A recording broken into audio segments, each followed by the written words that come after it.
Hello students, last video में हम direct indirect के जो सेंटेंस कर रहे थे उसके मैंने आपको अफर्मेटिव सेंटेंस समझाए थे।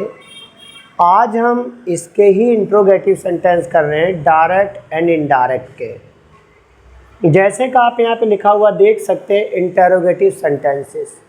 ये डायरेक्ट इनडायरेक्ट का ही एक पार्ट है, आप इसे अलग से इंटेरोगेटिव सेंटेंस नहीं समझना, क्योंकि जो हमने अफर्मेटिव किए थे उससे इसमें थोड़े से रूल अलग हैं। देखो, इसमें रिपोर्टिंग वर्ब को आस्क्ड में चेंज करते हैं। जहां पर आप रिपोर्टिंग वर्ब को मतलब सेड टू को टोल्ड में चेंज कर रहे थे, अब वहां पर आप आस्क्ड लगाएंगे। टोटल कहने का मतलब है कि जो रिपोर्टिंग वर्ब में सेड टू आता है आप उसे आस्क्ड में चेंज करेंगे, टोल्ड में नहीं। सेकंड, यदि रिपोर्टेड वर्ब आपको पता है हम किसे कहते हैं, मैंने लास्ट वीडियो में सब कुछ डिस्कस किया था। इन्वर्टेड कोमाज के जो अंदर का भाग होता है, ये इन्वर्टेड कोमाज के जो अंदर का पार्ट होता है उसे हम बोलते हैं रिपोर्टेड वर्ब। यदि रिपोर्टेड वर्ब के शुरू में हेल्पिंग वर्ब दे रखी हो या आती है, तब इन्वर्टेड कोमाज के स्थान पर इफ़ का प्रयोग करते हैं। अगर रिपोर्टेड वर्ब इंट्रोगेटिव में दे रखी है, अगर मैं कहता हूँ वह पार्क में घूम रहा है, he is walking in the park, और मैंने बोला क्या वह पार्क में घूम रहा है, तो ये जो क्या शुरू में आता है सेंटेंस के, हम इसकी बात कर रहे हैं। यदि सेंटेंस हमारा इंट्रोगेटिव होता है, हेल्पिंग वर्ब शुरू में आती है, तो हम इन्वर्टेड कोमाज को तो जब हम उसे इनडायरेक्ट में चेंज करेंगे तो हम इन्वर्टेड कोमाज को हटाकर इफ़ का प्रयोग करेंगे, दैट का प्रयोग नहीं करेंगे। और यदि रिपोर्टेड वर्ब के शुरू में कोई भी क्वेश्चन वर्ड दे रखा हो, डब्ल्यूएच फैमिली दे रखी हो, क्वेश्चन वर्ड दे रखा हो, तो हमारा जो क्वेश्चन वर्ड है वो ही कनेक्टिव वर्ड का काम करेगा। फिर आप इफ़ का भी प्रयोग नहीं करेंगे। इफ़ की जगह जो क्वेश्चन वर्ड है वो ही शुरू में लगा रहेगा, ठीक है। और उसके बाद है, बल्कि क्वेश्चन डब्ल्यूएच फैमिली को वहीं पर लगा रहने देते हैं और पूरे वाक्य को सिंपल सेंटेंस में चेंज कर देते हैं। देखो, आपको मैं पहले एक छोटा सा एक एग्जांपल दे के समझाता हूँ ताकि आप कंफ्यूज नहीं हो। अगर मैंने बोला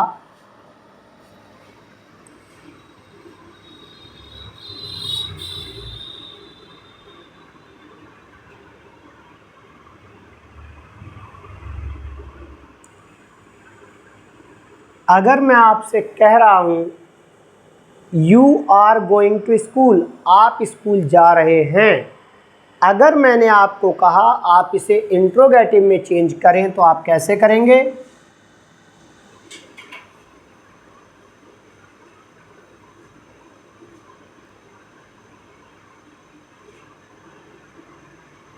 तो आप ये वाली सिचुएशन लाएंगे, are you going to school. जो आपका डायरेक्ट जो दे रखा है उसमें आपको ये वाली सिचुएशन मिलेगी और आपको इस सेंटेंस को इस वाली सिचुएशन में लाकर उसके बाद आपको डायरेक्ट से इनडायरेक्ट में चेंज करना होता है। जैसे एग्जाम्पल से हम इसे समझते हैं। He said to me comma inverted comma are you going there.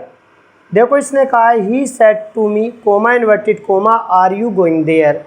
देखो, यहाँ पर लिखा है इसमें रिपोर्टिंग वर्ब को आस्क्ड में चेंज करते हैं, तो देखो ये सेड टू को हमने आस्क्ड में चेंज कर दिया। फिर मैं इसमें दे रखा है यदि रिपोर्टिंग वर्ब के शुरू में हेल्पिंग वर्ब आती है तब इन्वर्टेड कोमाज के स्थान पर इफ़ का प्रयोग करते हैं। देखो, यहाँ पर ये हेल्पिंग वर्ब शुरू में आ रही है।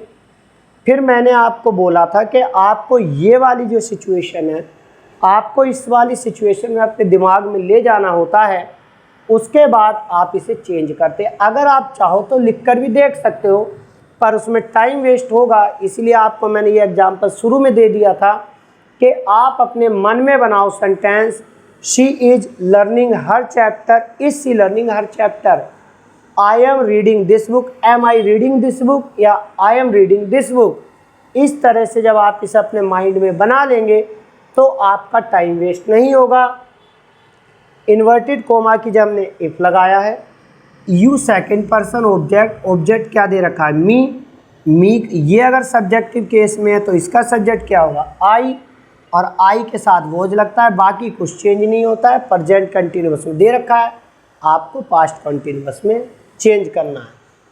अब हम नेक्स्ट हम टॉपिक देखते हैं, इसका जो सेकंड पार्ट है।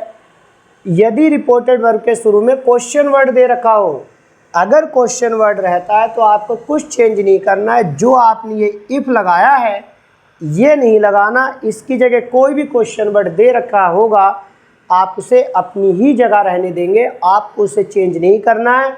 बाकी सेंटेंस को आप बिल्कुल इसी कंडीशन में लेकर आएंगे और चेंज करेंगे। जैसे ही आस्क्ड मी, देखो ये वाई दे रखा है, हमने देखो ये वाई को अपनी जगह लगा रहने दिया है। बाकी हमने क्या किया, इसे इधर ले आए और इसे हम इधर ले गए। अब you second person object, object क्या मी का सब्जेक्ट क्या आई, वॉज गोइंग देयर। आप देखो इसमें क्या फ़र्क है, इसमें हमने इफ लगाया है और इसमें हमने क्वेश्चन वर्ड को अपनी जगह रहने दिया है, जो कनेक्टिव वर्ड का रोल प्ले कर रहा है। अब हम आगे एक दो एग्जाम्पल से और समझते हैं कि आगे हमें ये कैसे करना है। देखो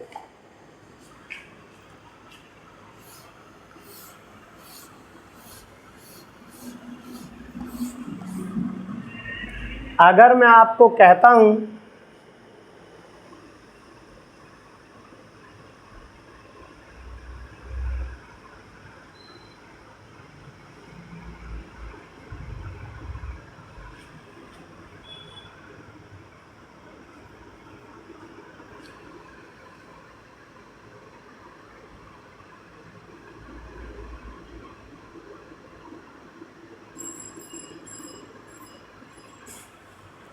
Did you go to market yesterday? She said to me, Did you go to market yesterday? आप देखो इसे आपको इसमें said to को asked में चेंज करना है। देखो ऊपर ये लिखा हुआ है, asked में चेंज करते हैं, ये लिखा हुआ है she asked me। देखो वही कंडीशन आ गई। ये हमारा इंट्रोगेटिव है, हमें इसे सिंपल सेंटेंस में ले जाना है। अगर हम इसे सिंपल सेंटेंस में ले जाएंगे, यू हमारा इधर आ जाएगा, she asked me if, you second person हमारा सब्जेक्ट, ऑब्जेक्ट के अकॉर्डिंग ऑब्जेक्ट क्या है मी, और ये सब्जेक्टिव केस में है तो मी का सब्जेक्ट क्या है आई। पास्ट सिंपल टेंस को किस में चेंज करते हैं, अगर आपको मैंने जो लास्ट वीडियो में पढ़ाया था, अगर आपने उसे अच्छी तरह पढ़ा होगा तो मैंने इसे चेंज करने के रूल लिखाए थे। पास्ट सिंपल को हम पास्ट परफेक्ट में चेंज करते हैं, I had gone to market. Yesterday को हम द प्रीवियस डे में चेंज करते हैं,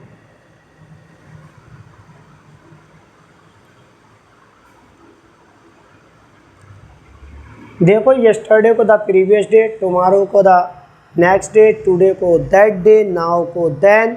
हम इसे ऐसे चेंज करते हैं। ये वर्ड मैं आपको लिखवा दूंगा किसी एक वीडियो में, आप उसे भी लर्न कर लेना। अगर ये आपके समझ में नहीं आ रहा है तो प्लीज़ आप प्रोनाउन टेबल को फिर एक बार, दो बार, तीन बार देखें। और अगर आपके अभी भी प्रोनाउन टेबल समझ में नहीं आ रही है तो आप मुझे कमेंट करके बताएं, मैं दोबारा से प्रोनाउन टेबल को एक्सप्लेन करूंगा। अब आगे देखिए,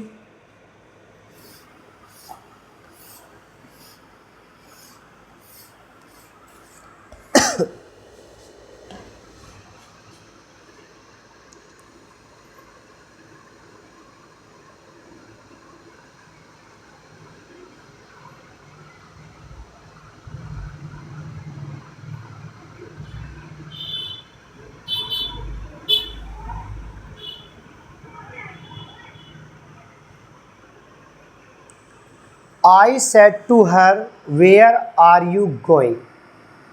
आई said to her where are you going, ये हमारा क्वेश्चन वर्ड वाला सेंटेंस है। हम देखो इसे,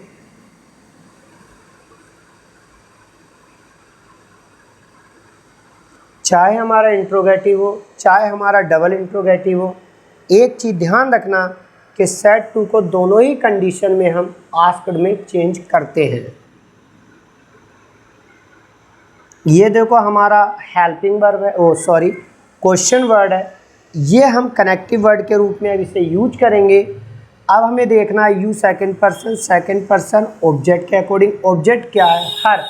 लेकिन आप यहाँ पर देख रहे हैं कि यू जो है सब्जेक्टिव केस में है, तो हर का सब्जेक्ट क्या होता है? सी।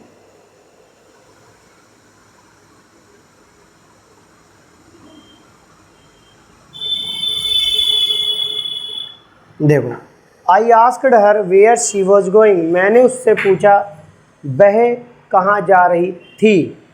आप ऐसे ही आगे सेंटेंसेस करेंगे तो आपको समझ में आएगा। एक मैं थोड़ा सा और बड़ा सेंटेंस आपको करके दिखाता हूँ ताकि आपको और ज़्यादा क्लियर हो जाए।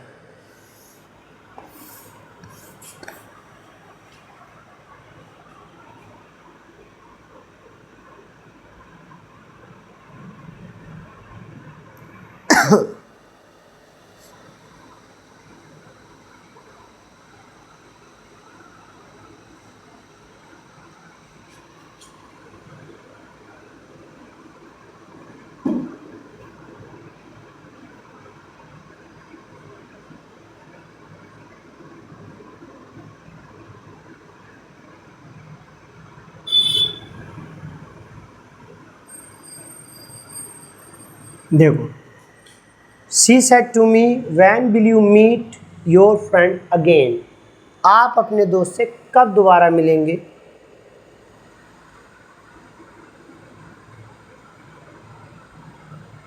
देखो, इसमें केवल हम रिपोर्टिंग वर्ब में सेड टू को ही चेंज करते हैं। फर्स्ट वीडियो मैंने आपको बोला था टोल्ड में, अब आस्क्ड में। आगे आप और करेंगे तो मैं आपको और अलग सिखाऊंगा कि और किस किस चीज़ में हम उसे चेंज करते हैं। देखो, जो क्वेश्चन वर्ड है ये हमारा कनेक्टिव वर्ड का काम करेगा। देखो, हमने इसे लिख दिया है। अब यू हमारा सेकंड पर्सन ऑब्जेक्ट, मी का सब्जेक्ट आई, विल का वुड हो जाएगा।